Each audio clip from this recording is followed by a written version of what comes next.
Welcome to Real Health with me, Karl Henry. Christmas is a time that strikes the fear into everyone's health. There's more nights out, there's more alcohol, there's more food, there's a lack of structure, and it's a really concerning time.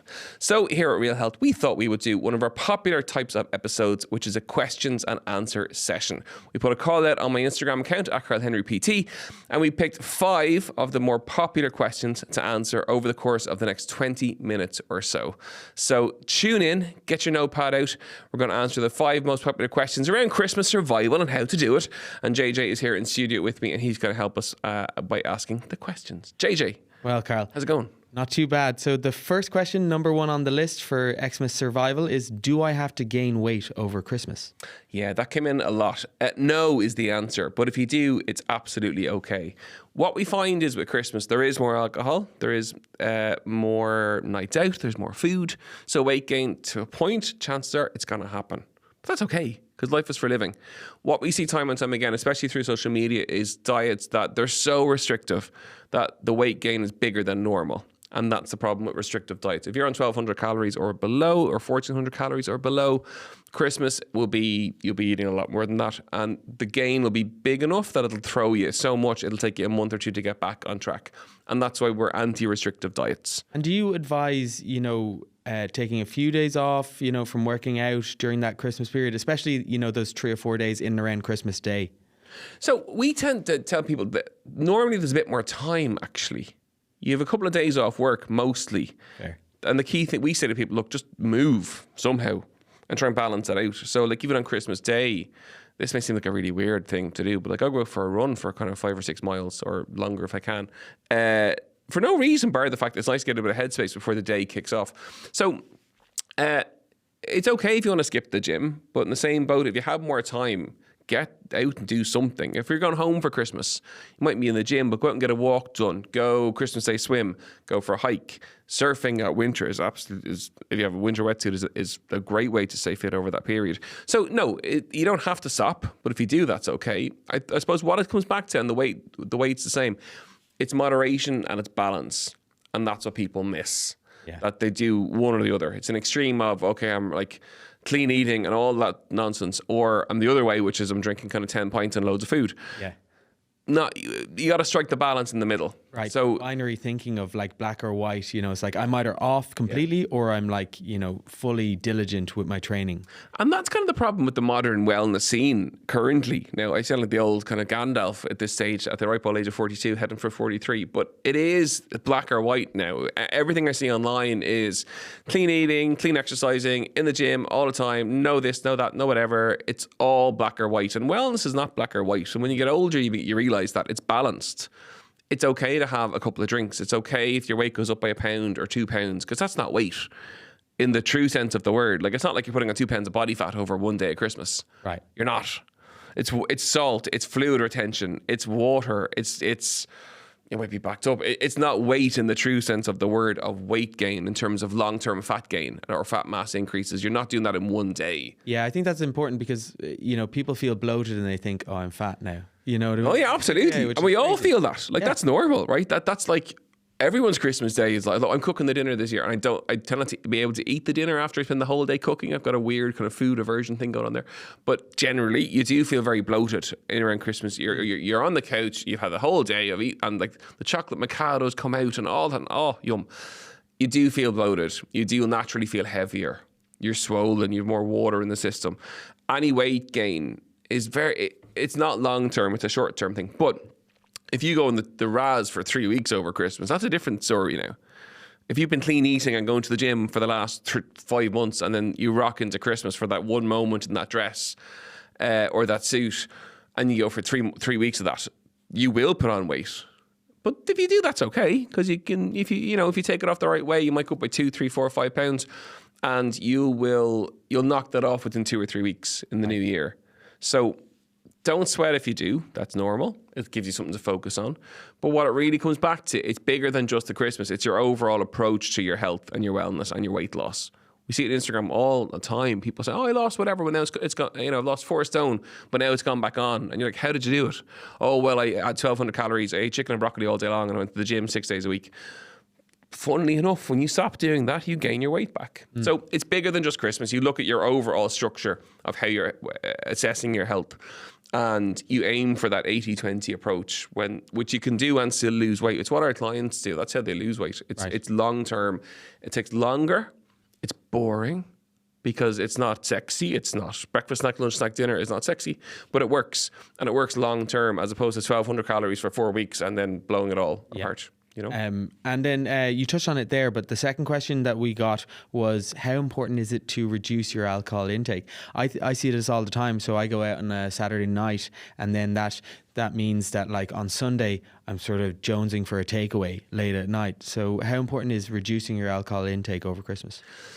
First and foremost, it's important to say that it is Christmas, right? That's important, and there will be more alcohol around, and there's no point in demonizing that. Unless you have an issue with alcohol where you're not drinking, that's a different thing. But it's okay to have extra alcohol over the Christmas period. That's important. You have to realize that that's going to have repercussions in terms of your hangover, your food the next day, your general movement, stuff you may do when having more alcohol than normal. All of the above can impact your health. So it's prepping that, right? So when you're out and you're having drinks, ideally you're going for 1 drink alcohol, 1 drink water. Or if you're at the table, they go side by side. So, wine or beer, whatever. Glass of alcohol, glass of water at the table. Sit between the two. It slows down the quantity of alcohol that you drink. That's important.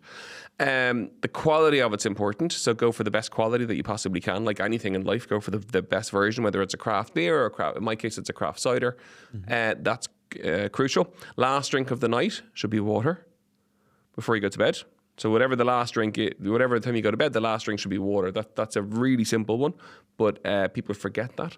And then if it's a big night, Diorolite is brilliant, or Electrosyl, something like that, is their salts. They'll avoid the worst of the hangover the next day. Are you going to the chemist, or are you going to? No, you can get them in like Spar, Centra, Landis, all of the above, and the pharmacies. Right. So they're non-prescription. They're just salt. They'll stop the worst of the hangover. And then the key thing is the first meal the next day. That's important. If you mess that up, and what I mean by that is that if it's like the full Irish fry and the carb fest that goes with it, the whole day's thrown. That's going to spiral into lunch, and so it's going to spiral out of control. That first meal needs to be the best that you can make it, so as healthy as you can make it. Because if you do that, the rest of the day is easier to control. It doesn't spiral quite so much. Now, that doesn't apply for the whole Christmas period in terms of like you have 1 or 2 full fries cooked by mammy at home. Lovely. Why not? Okay, great. We all did that with the Clonakilty black pudding, and yummy.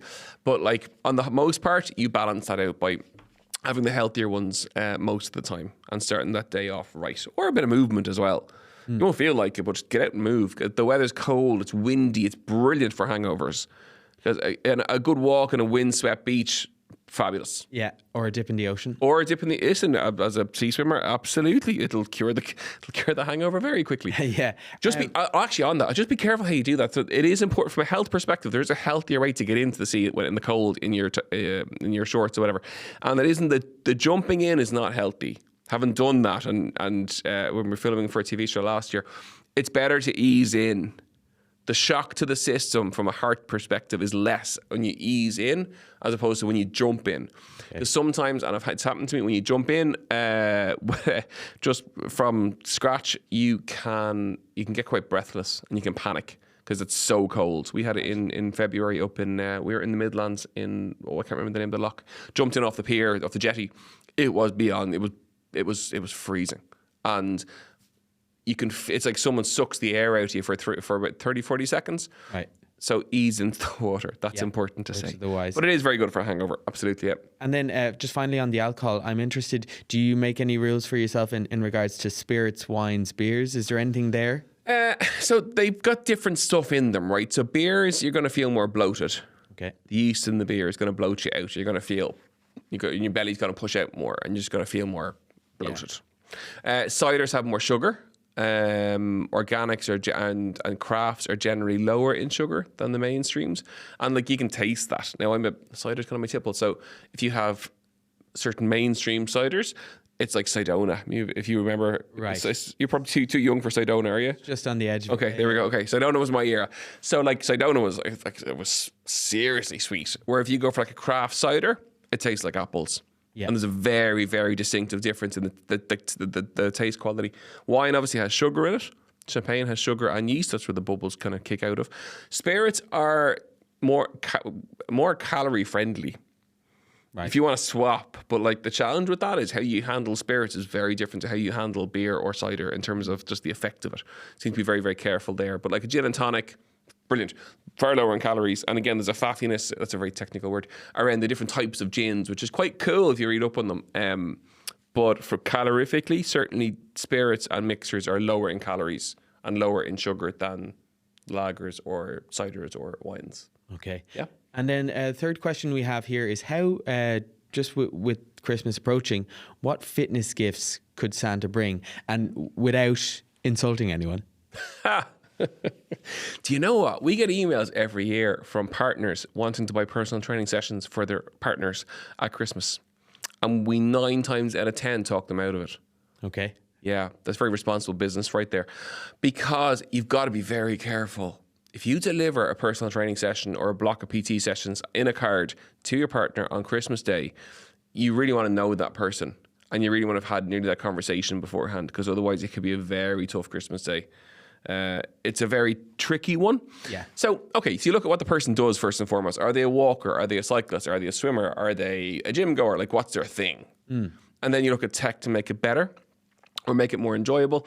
Watches are probably the go-to, like a really good GPS watch. Yeah, it's cool. It's like an iPhone or something like Absolutely, that. yeah, without a doubt. Now, the catch there is you don't need, unless you have you've won the lotto, you don't need the big, really expensive one, because you'll never, like, even my own one, I have a smartwatch, it's a mid-range watch. It's probably the lower end of the mid-range, because the really fancy one, I won't use it. I won't use all the functions that I'm paying for. I just won't. Like, they can be up to $1,000 for the really fancy ones. Mine is about $250 and it does everything that I need it to do. So you don't have to go for the really pricey ones. That's important. Go for the established brands, because they are generally better. I'm not going to pick anyone out, but they're generally better. And there are sports specific ones specific to the sport. So there are ones that are really good for swimming in terms of outdoor swimming. There are ones that are cycling driven, obviously, as well, or running or walking ones that are more towards that. They're very handy. If they're a swimmer, you can go again along the tech route in terms of goggles and all of that. So you look at the sports, you try and match the tech to the sport. One thing, and I am going to mention the brand, I have no affiliation with them, but I've worn them for years, and I do think they're an excellent product, is they're called Shox headphones. I think you've trialed mine when I had them in, or certainly Gav and the team have. I'm deaf in one ear, or predominantly deaf in one ear. So these headphones sit on the bones at the front of the ear, and via bone conduction, you hear everything. So I can hear everything in stereo. It's the only time I hear stuff in full stereo is using these. They don't sit in my ears. So A, they sound good, but B, I can hear what's going on outside of me and listen to the music. So if I'm out for a walk or a run, I can hear the road. Yeah. I can hear traffic, I can hear cyclists, I can hear people, I can hear whatever I need to hear, I can hear it. And I can listen to the music. And they're very comfortable because they don't sit in the ear, you don't get that sore inner ear kind of thing, and they don't get sweaty and kind of slightly disgusting. They sit, they're very comfortable, and I have always championed them as a product. They've never paid me, so I can say that. But they're very, very good. And there's waterproof, I use ones that I swim with now as well. There's waterproof ones too for swimming, which are brilliant. Bar that, a gait analysis check is always something that's very good for a set of runners. So you don't just buy the runner for the colour, you buy the runner for how your foot hits the ground and it matches the runner. So you can be neutral. Where do you get that done? Everywhere. Okay. So there are specialists who do it. So Amphibian King are one, Runworks are another, or Runways is the run shop. Any of the running shops will do it, basically. But a voucher for a pair of runners, including a gait analysis, is a really good present. Because everyone should know what their gait is. Yeah. We all should know. It's like your weight. We should all know our weight. We should all know our gait and our fat mass and other things too. But the gait's a crucial one, because if you neutrally hit the ground, so that's where the whole foot hits the floor, front and back, or do you pronate, so that is the outside of the foot, or do you supinate on the inside of the foot? It depends on how your foot hits the floor, what runner you should buy. And once you know that, that's a lifelong tool, which is a really good one to have. Controversially, and again, I think it's important, a smart scales is a brilliant present. Yeah. Well, for a house. Yeah, you can get it. Or for yourself. Yeah. Maybe not for a partner. Or you do it together, maybe if you're trying to health kick yourself. But it is important. We should all know that those stats, that's even if it's only vaguely accurate, doesn't matter. You should know your weight, you should know your fat mass, you should know your muscle mass, and you should know your hydration. And the smart scales will give you all of that. And they're not expensive. Like, they go from 30 quid upwards. The more expensive you go, the more stuff you get with it, the functions and stuff like that, generally the more accurate they are.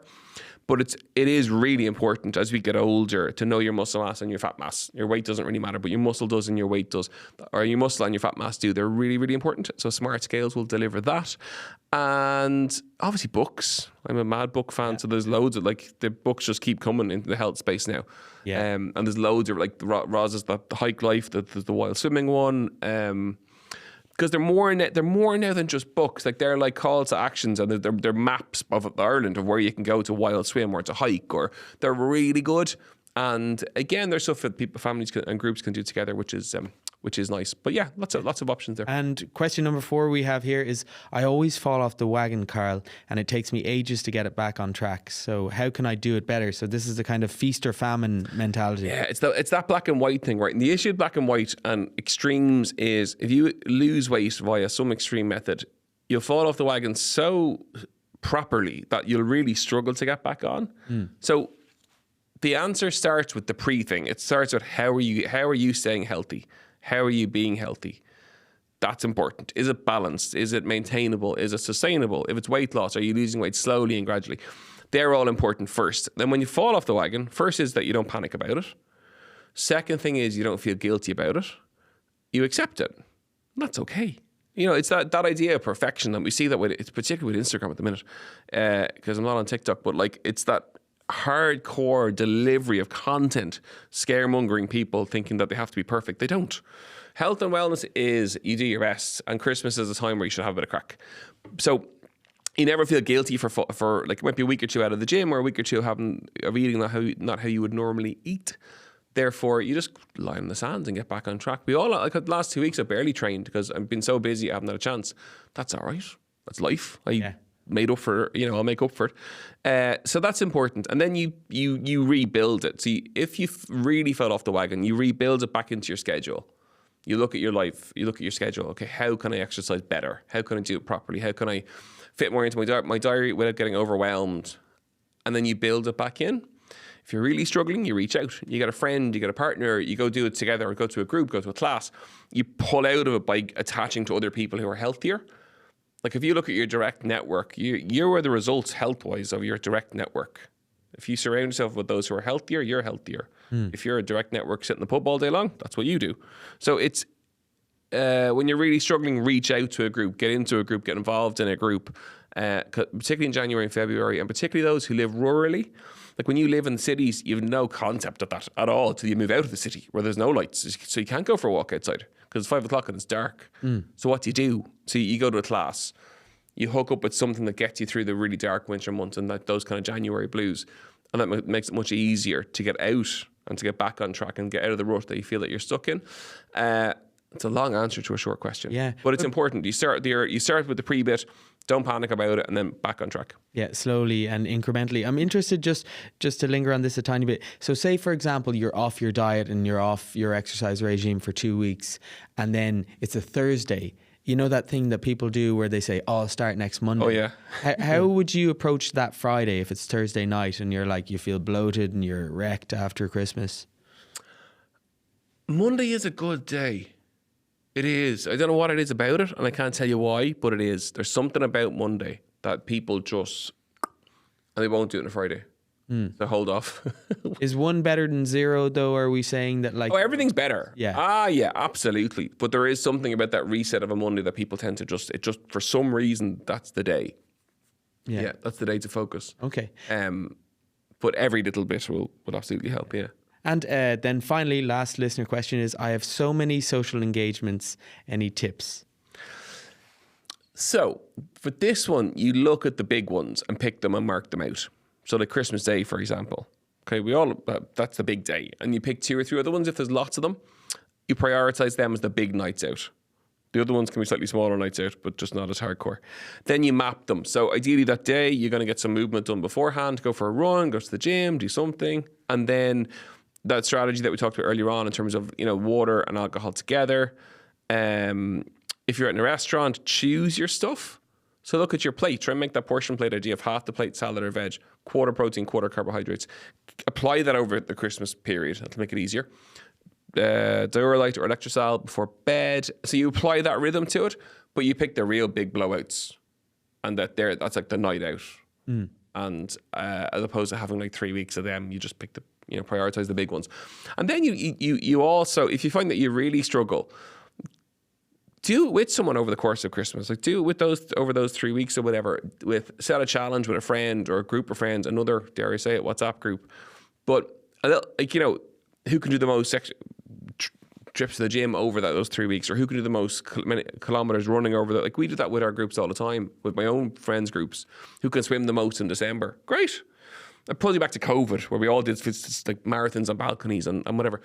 All that helps. So that accountability piece really helps. So getting a group together to do stuff is a really good option.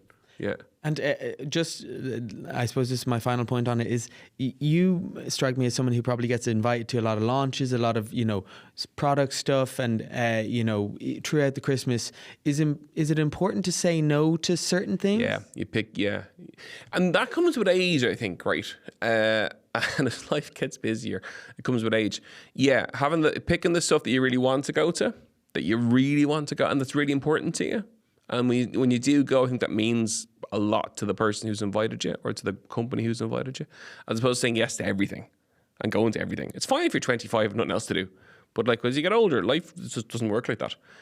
So you pick the things you really want to go to, and you don't be afraid to say no. I think we're getting better as a society at that. At realizing we don't have to say yes to everything. It does depend on your age profile, though. I do think. Yeah. And kind of career, even career-wise, even myself, when I started at 22, I went to everything. Of course you did. You're starting out. Yeah. You're trying to meet the people, and that's all part of it. You're a fully charged social battery, Oh, absolutely. And plus you have the time to do it, where as life gets on a bit, you don't quite have the same time. But pick the stuff that's important. And don't be afraid. If you need a bit of, as I call them, a bit of a, not quite a mental health day, but a down day. And sometimes, and I would find that